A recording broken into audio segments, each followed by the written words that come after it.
Hello guys, hello mga kuya. Ngayong araw nga pala ay schedule ko na naman sa aking dialysis. Kaya gusto ko sanang ibahagi sa inyo paano ako dinadialysis at kung ano yung mga ginagawa ko during dialysis. Kaya tara at papakita ko sa inyo. Dahil nga first shift ako, syempre late na naman ako.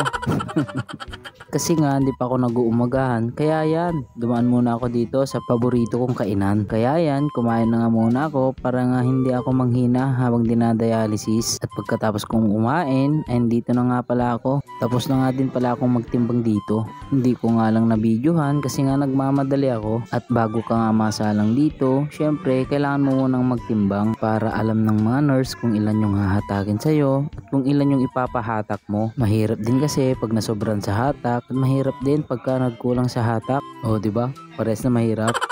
Kaya kailangan muna naming magtimbang bago kami maisalang dito. Kung mapapansin ninyo ay konti lang kami ngayong first shift kasi nga madaming absent, madaming bakante. Gusto ko nga rin sanang umabsent kaso napansin ko yung mukha ko medyo minamanas kaya nagpasalang na lang ako.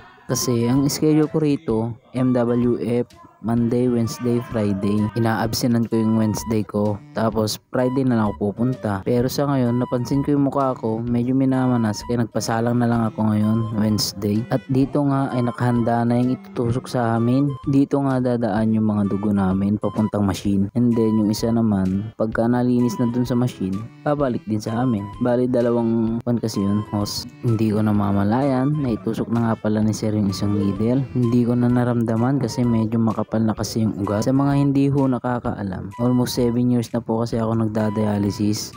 2018 po ako nung mag-start mag-dialysis. Kaya medyo matagal na rin. Medyo nahihirapan lang nga kami ng tatay ko noon kasi medyo malayong binabiyahe namin. 1 oras bago kami makarating doon sa may center. At mas maaga din yung schedule namin doon. 4 AM nag-i-start ang first shift nila doon. Kaya gumagaya kami ng mga 3:30 ng madaling araw. 2 years mahigit nga din pala ako noon doon. Pero nung mabalitaan namin na malapit nang magbukas yung dialysis center dito, ay nag-apply na agad kami. At eto nga, nakalipat na kami dito. Mas naginhawaan na nga kami.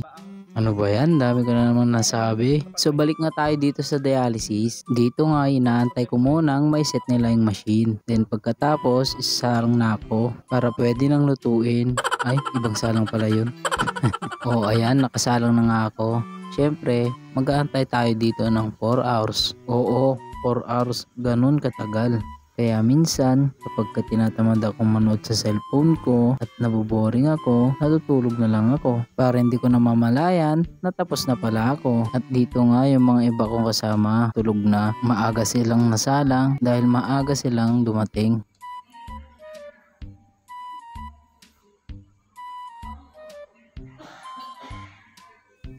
Dito nga ay unti-unti ko nang nararamdaman yung antok ko dahil kulang pa yung tulog ko kagabi. Kahit natulog muna ako.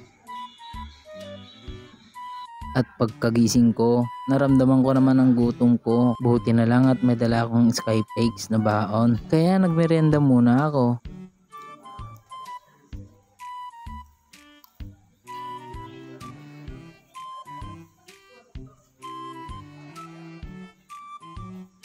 Dito naman ay dadating si ate na nagtitinda ng mga merienda na mga kakanin at mga lumpiang gulay at Shanghai. Buti na lang at dumating si ating nagtitinda kasi isa lang yung Skyflex na baon ko kaya bumili na ako.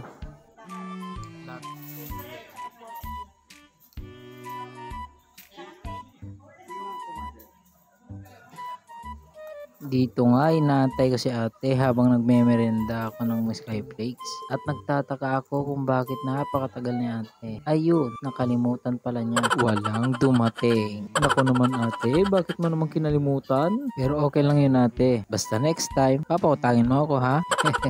Joke lang.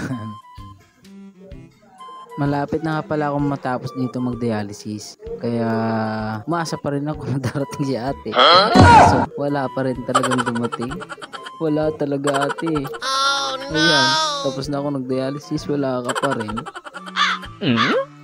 Tapos na nga pala ako mag-dialysis dito guys. Hindi ko na nga rin pala na-videohan yung pag-terminate nila sa machine. Dito nga ay nagpapahinga muna ako saglit kasi medyo nangihina ako. Medyo malaki din kasi yung pinahatak ko. Kaya siguro nangihina ako. At pagkatapos ko nga palang magpahinga dito, ay diretso na nga pala ako sa timbangan. Kailangan kasi namin magtimbang ulit para malaman yung mga nurse kung ilan yung normal na timbang namin at kung ilan ang nahatak sa amin. Ito na nga at nakauwi na nga ako dito sa bahay namin. Di na nga pala ako nakapag-video kanina kasi nalobat ang aking cellphone. So paano ba yan guys? Hanggang dito na lang muna tong video na may isi-share ko sa inyo. At dito ko na rin tatapusin tong video ko na to. Huwag kalimutang mag-like, share, comment at mag-follow dito sa aking Facebook page. Mag-like, comment at subscribe na rin kayo sa aking YouTube channel. At pindutin nyo na rin yung notification bell para lagi kayong updated sa mga susunod ko pang video. Hanggang sa muli. Bye mga kuya!